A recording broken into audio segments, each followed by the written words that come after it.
یا اللہ یا ربی یا اللہ یا اللہ یا اللہ۔ اکثر لوگوں سے جب ملاقات ہوتی ہے تو وہ اپنی کسی نہ کسی پریشانی کا اظہار کرتے رہتے ہیں۔ انسان جب پریشان ہوتا ہے تو شیطان اپنا کام کر دکھاتا ہے اور انسان کو اللہ سے اور بندوں سے مزید بدگمان کرتا ہے، مایوس کرتا ہے۔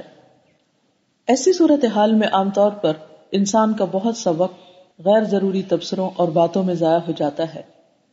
ایسے موقع پر کیا کرنا چاہیے؟ نبی صلی اللہ علیہ وسلم کا طرز عمل کیا تھا؟ آپ صلی اللہ علیہ وسلم پر جب بھی کوئی تکلیف اور پریشانی آتی، آپ فوراً اللہ سبحانہ تعالیٰ کی طرف رجوع کرتے۔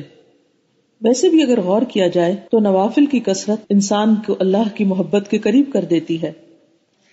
کثرت سے نوافل ادا کرنا نبی صلی اللہ علیہ وسلم کے ساتھ جنت میں داخل ہونے کا سبب بھی ہے۔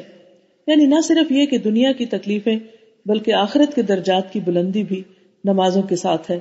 نوافل فرائض کو مکمل کرتے ہیں۔ ویسے بھی نفل نماز درجات کی بلندی کا ذریعہ ہے جس سے انسان کے گناہ مٹا دیے جاتے ہیں۔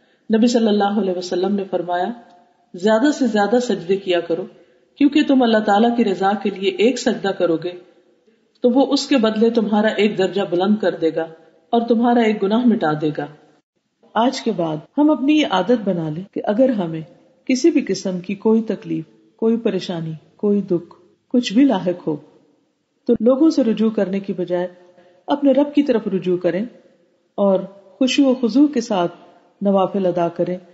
انشاءاللہ حقیقی معنوں میں اطمینان نصیب ہوگا۔ اللہ تعالی ہم سب کو عمل کی توفیق عطا فرمائے۔